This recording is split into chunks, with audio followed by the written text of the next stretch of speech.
नमस्कार, मैं श्रेया शुक्ला, आप देख रहे हैं वीकी न्यूज।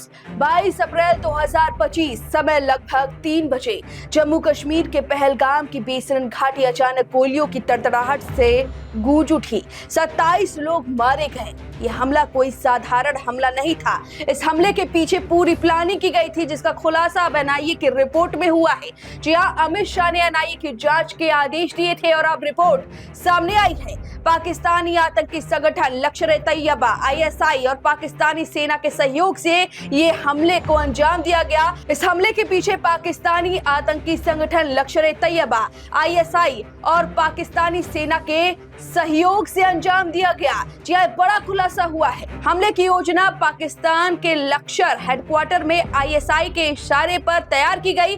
जांच में ये सामने आया है कि हमले में शामिल आतंकवादी पाक अधिकृत कश्मीर पीओके में बैठे अपने हैंडलर से संपर्क में थे। उन्हें पाकिस्तान से दिशा निर्देश और फंडिंग मिल रही थी। पहलगाम हमले में शामिल आतंकियों की पहचान हो गई है। ये सारे आतंकी पीओके से जुड़े हुए हैं। मुख्य आतंकियों की पहचान आशिर मूसा और अली उर्फ तलहा भाई के रूप में हुई है।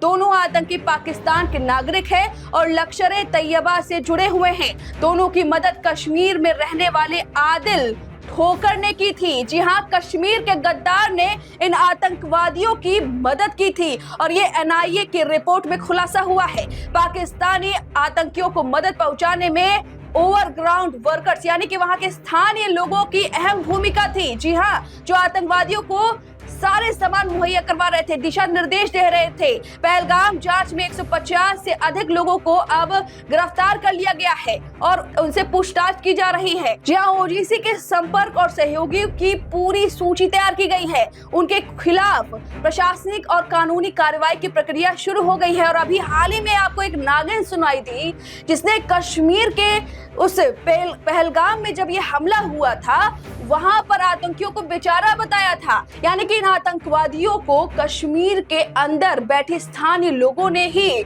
पनाह दी, मदद की, तभी ऐसे सैलानियों को ढूंढ डाला गया। जी हाँ, ओवरग्राउंड वर्कर्स यानी कि वहां के स्थानीय लोगों ने, कश्मीर के स्थानीय लोगों ने आतंकवादियों की मदद की, उन्हें सपोर्ट किया, जानकारी दी, मार्गदर्शन दिया छिपने के लिए। पहलगाम जांच में 150 लोगों को गिरफ्तार किया गया है। ओजीडब्ल्यू के संपर्क में और सहयोगियों की सूची तैयार की गई है। उनके खिलाफ प्रशासनिक और कानूनी कार्रवाई की जा रही है और जांच टीम ने बेसरन घाटी में 3D मैपिंग के दौरान ये सब कुछ खुलासा किया है और हथियार छुपाए गए थे, फॉरेंसिक सबूत इकट्ठा किए गए हैं, जिसमें ये सारी करतूतें सामने आई है। एनआईए के महानिदेशक डीजी की अगुवाई में तैयार की गई रिपोर्ट जल्द ही अब केंद्र सरकार सामने लाएगी। आपको बता दें कि इसके आधार पर पाकिस्तान के खिलाफ अंतर्राष्ट्रीय मंच पर केस दर्ज होगा और उसे बेनकाब किया जाएगा। जी हां, अब आपको बता दें कि एनआईए ने अब तक किया है तो घटना स्थल की 3D मैपिंग की है जहां पर ये वारदात हुई। आपको बता दें अब तक 150 लोगों को गिरफ्तार कर लिया है, जिन पर आरोप है कि उन्होंने आतंकवादियों को पनाह दी, उन्हें दिशा निर्देश दिए, सीसीटीवी फुटेज खंगाले गए हैं और अब तक वहां के मालिक, दुकानदारों, जिप लाइन वर्कर, टूरिस्ट सबसे बात की है। 5000 से ज्यादा लोगों से एनआईए ने बात की है और इस तरह से ये एनआईए की रिपोर्ट सामने आई है। यानी कि जो दो मुख्य आतंकवादी हैं जिन्होंने पहले तो आईएसआई के तरफ से वहां से वो सारे दिशा निर्देश ले रहे थे, सामान ले रहे थे, बारूद गन जो भी था वहां से ले रहे थे और कश्मीर में बैठे जहरीले नागिन और नाग से मिल रहे थे और उन्होंने पनाह दी और फिर ये बहुत बड़ा हमला हुआ है। जी हाँ, अब इस जहरीली नागिन को जरा सुनिए, जिसने आतंकवादियों को बेचारा करार दिया, कहा कि गोली ही तो मारी है, उनके पास इतना टाइम नहीं होता है कि कलमा पढ़ा दे। जी हाँ, इस जहरीली नागिन को सुनिए। ऐसे ही लोग हैं जो कश्मीर में बैठे हैं और उनका दिल पाकिस्तान के लिए धड़कता है। वो आतंकवादियों को आतंकवादी नहीं, मिलिटेंट कहते हैं। जरा इन्हें सुनिए। ये तो साफ जाहिर है, कलमा पढ़ के कौन किसको गोली मारता है पहले, या वो कब। अव्वल तो मिलिटेंट के पास, बेचारे के पास इतना टाइम ही नहीं होता।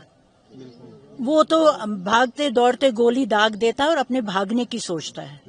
ये तो वही करेगा जिसको पता है मुझे पूरा पिठ है पीछे से, मुझे कोई गोली मारने वाला है नहीं। और फिर इस एनआईए रिपोर्ट पर आपकी क्या राय है, वो हमें कमेंट करके जरूर बताइए और देश दुनिया की तमाम खबरों के लिए तुरंत फॉलो करें वीके न्यूज।